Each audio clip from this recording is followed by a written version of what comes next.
Party secretary ആയിരുന്ന പിണറായി വിജയന്റെ അറിവോടുകൂടിയായിരുന്നു ഇത്തരം ചർച്ചകളൊക്കെ നടന്നിരുന്നത്. ഇല്ല, ഞാൻ അങ്ങനെയൊന്നും പറയുന്നില്ലല്ലോ. പക്ഷേ ഇതിനകത്ത് ആരും നെഗറ്റീവായി പറഞ്ഞിട്ടില്ലല്ലോ. സമരം തീർന്നതിന് ശേഷം ഏതെങ്കിലും ഒരാൾ ഇങ്ങനെയൊന്നും നടന്നിട്ടില്ല എന്ന് പറഞ്ഞിട്ടുണ്ടോ? ജോൺ മുണ്ടക്കൈ എഴുതുന്ന ലേഖനം എഴുതുന്നത് വരെ ഇതൊരു കോൺട്രവേഴ്സി പോലും അല്ലല്ലോ. ആരും അങ്ങനെ ഒരു നെഗറ്റീവായിട്ട് പറഞ്ഞിട്ടില്ലല്ലോ. ഒരു സമരം ഉരുണ്ടുകൂടി സ്വാഭാവികമായിട്ട് ആ സമരം സോൾവ് ചെയ്യുന്നതിന് വേണ്ടി സ്മൂത്തായിട്ട് ഒരു നടപടിയെടുക്കണം എന്ന് ഗവൺമെൻറ് തോന്നി. ഗവൺമെൻറ് ആ രൂപത്തിൽ മുന്നോട്ട് പോയി. ഞങ്ങൾ പറഞ്ഞ ഫലപ്രാപ്തിയിലെത്തുകയും ചെയ്തു. അതുകൊണ്ട് അവർക്ക് സമരം നടത്താമെന്ന ആളുകൾക്കും സന്തോഷമായി കാണുമെന്നുള്ളതാണ് എൻ്റെ ചർച്ച. എല്ലാവരും ഒക്കെ ആയിട്ട് നടത്തിയിട്ടുണ്ട്. ഞാനതൊന്നും പറയുന്നത് ശരിയല്ല. നമ്മളിപ്പോൾ നേതാക്കന്മാരെ തേജോവധം ചെയ്യുകയോ അവരെ നേതാക്കന്മാരെ തേജോവധം ചെയ്യുകയോ അവരെ അല്ലെങ്കിൽ ചെറുതാക്കി ജനമധ്യത്തിൽ എത്തിക്കുകയോ ചെയ്യുന്ന ഒരു ഉത്തരവാദിത്വമുള്ള ഒരാളല്ലല്ലോ ഞാനത് ചെയ്യില്ല. ഞാനും പൊതുപ്രവർത്തകനാണ്. ഞാനൊരാളുടെ യശസ്സിടിക്കുന്നതിന് വേണ്ടിയുള്ള നടപടി എടുക്കുകയില്ല. പക്ഷേ ഒരു ഇഷ്യൂ ഉണ്ടായി. ആ ഇഷ്യൂ ഉണ്ടാകുമ്പോൾ ആ ഇഷ്യൂ സോൾവ് ചെയ്യണമെന്ന് സ്വാഭാവികമായിട്ട് ഐക്യജനാധിപത്യ മുന്നണിക്ക് തോന്നി, മുഖ്യമന്ത്രിക്ക് തോന്നി. ഞങ്ങൾ അതിനനുസരിച്ചുള്ള കൂട്ടായ യത്നം നടത്തി. ആ യത്നം സക്സസ്ഫുള്ളായി.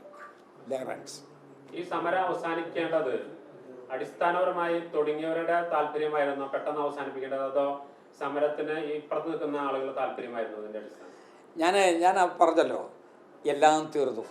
ഒരു വ്യാഴവട്ടത്തോട് അടുക്കാറായി. ഇനിയിപ്പം നമ്മളതിനകത്ത് കുത്തിപ്പൊക്കിക്കൊണ്ടുവന്ന് പഴയ പ്രമുഖന്മാരെ അവരെ ഇന്ന് വളരെ വളരെ പ്രമുഖന്മാരായി നിൽക്കുന്ന ആളുകളാണ്.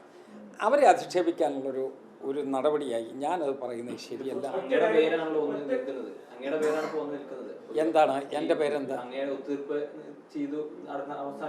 എന്ത് കാര്യത്തിൽ ഒത്തുതീർപ്പ്?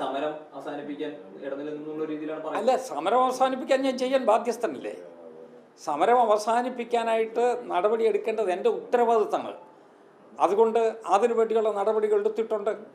ആ നടപടി ഏകപക്ഷീയമായി എടുത്ത കാര്യം തീരത്തുമില്ലല്ലോ. അതിനോട് റെസ്പോണ്ട് ചെയ്യുകയോ അല്ലെങ്കിൽ അതിനു വേണ്ടി ഇനീഷ്യേറ്റീവ് അപ്പുറത്തുണ്ടാവുകയോ ചെയ്തത് കൊണ്ടാണല്ലോ എനിക്ക് ഇടപെടാനുള്ള ചാൻസെങ്കിലും കിട്ടുന്നത്. എന്തോ ഞാൻ ഒരു കാര്യം ഞാൻ പറയാം. ഫസ്റ്റ് കോളിൻ്റെ പ്രശ്നമില്ലല്ലോ. ഞാൻ ചോദിച്ച ഫസ്റ്റ് കോൾ എന്ന് നമ്മൾ പറയുന്നത് ഇഷ്യൂ തീർന്നോ? അങ്ങനെയല്ല. ഇതിനകത്ത് ഒരു കാര്യം ഉറപ്പാണ്. ശാന്തമായ ഒരു സ്ഥലം, ഇവിടെ ഒരു ചെറിയൊരു കാറ്റ് അങ്ങോട്ട് വരുമ്പോഴാണ് അവിടെ അലാടുക. ഈ ചെറിയ കാറ്റ് അത് എവിടെ നിന്നാണ് ആദ്യം വന്നത്? ഏതായാലും ഗവൺമെൻറ്റിൻ്റെ ഭാഗത്ത് ഞങ്ങൾക്ക് ഇവിടെ ചാർട്ടർ ഓഫ് ഡിമാൻഡ് അവരെഴുതി തന്നിട്ടില്ലേ? തന്നു. ഒരു പച്ച മഷിയുള്ള പെന്നുകൊണ്ടാണ് ആ ചാർട്ടർ ഓഫ് ഡിമാൻഡ് എഴുതിയിട്ടുള്ളത്. അതെല്ലാം ഞങ്ങളുടെ കയ്യിലുണ്ട്. ആ ചാർട്ടർ ഓഫ് ഡിമാൻഡിൻ്റെ ഇതിൽ പറഞ്ഞിട്ടുള്ള കാര്യങ്ങളാണ് അവരുടെ കാര്യങ്ങളെന്ന് പറഞ്ഞു. അതിനുശേഷം ആ ചാർട്ടർ ഓഫ് ഡിമാൻഡിനെ കുറിച്ച് ചർച്ച ചെയ്യാൻ അങ്ങോട്ടും ഇങ്ങോട്ടും ഡിസ്കസ് ചെയ്തിട്ടുണ്ട്. ആ ഡിസ്കഷൻ്റെ അടിസ്ഥാനത്തിൽ ഞങ്ങൾ അവസാനം ഒരു തീരുമാനത്തിലും എത്തിയിട്ടുണ്ട്. അപ്പോഴേക്കും സമരം വന്ന് പൊട്ടിപ്പുറപ്പെട്ടു. സമരം വന്നു പെട്ടതെന്താ?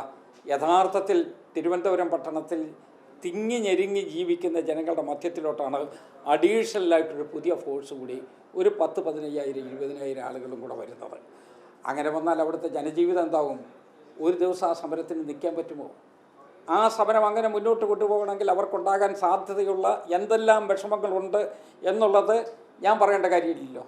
അപ്പോൾ അതുകൊണ്ട് ആ സമരം തീർക്കുക എന്നുള്ളത് അവരുടെയും സമരത്തെ ഇവിടെ ഗവൺമെൻറ്റിൻ്റെ തലപ്പത്തിരിക്കുന്ന ആളുകൾ എന്നുള്ള നിലയിൽ മുഖ്യമന്ത്രിയും അദ്ദേഹത്തോടൊപ്പം നിൽക്കുന്ന ശ്രീ കുഞ്ഞാലിക്കുട്ടിയടക്കം ഞാനടക്കം ഞങ്ങളുടെ എല്ലാവരുടെയും ഒരു പൊതു താല്പര്യമായിരുന്നു. അതൊക്കെ ശരിയാണ്. അത് ശരിയാണ്.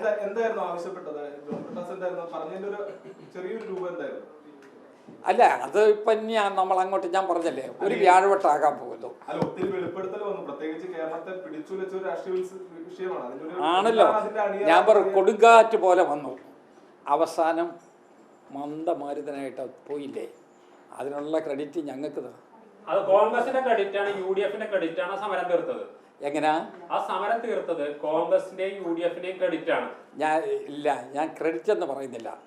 സമരം ചെയ്ത ആളുകൾ സമരത്തിന് അവർ മുന്നോട്ട് വന്നു. ഞങ്ങൾ തൃപ്തികരമായ രൂപത്തിൽ റെസ്പോണ്ട് ചെയ്തു. ഞാൻ പറയുന്ന അർത്ഥം കേട്ടോണം. റെസ്പോണ്ട് ചെയ്തു, സമരം അവസാനിച്ചു. UDF കൊണ്ടുവന്ന സ്ട്രാറ്റജിയിൽ LDF വീണു എന്നൊന്നും ഞാൻ പറയില്ല. കാരണം അവരൊരു പൊളിറ്റിക്കൽ പാർട്ടിയല്ല, ഒരു മേജർ രാഷ്ട്രീയ കക്ഷി. ഞങ്ങളുണ്ടാക്കുന്ന വെട്ടിനകത്ത് അവർ വീണു എന്ന് ഞാൻ പറയുന്നത് ശരിയാണോ? അതല്ല. അവർക്ക് അവരുടേതായ നിലപാട്. കാരണം ആ സമരമായിട്ട് മുന്നോട്ട് പോകാൻ അവർക്ക് ബുദ്ധിമുട്ടുണ്ടെന്ന് അവർക്ക് തന്നെ അറിയാം. കാരണം ആർട്ടിഫിഷ്യലായിട്ടൊരു 10,000, 10,000, 20,000 ആളുകൾക്ക് അവർക്ക് എന്താ പ്രാഥമിക കർമ്മം നിറവേറ്റാനുള്ള സൗകര്യം പോലും ഉണ്ടാക്കി കൊടുക്കാൻ പറ്റുമോ? അപ്പോൾ നീണ്ടു നിൽക്കുന്ന ഒരു സമരത്തെക്കുറിച്ചായിരിക്കില്ല അവർ തുടക്കം തന്നെ പ്ലാൻ ചെയ്തത് എന്നാണ് ഞാൻ അനുമാനിക്കുന്നത്.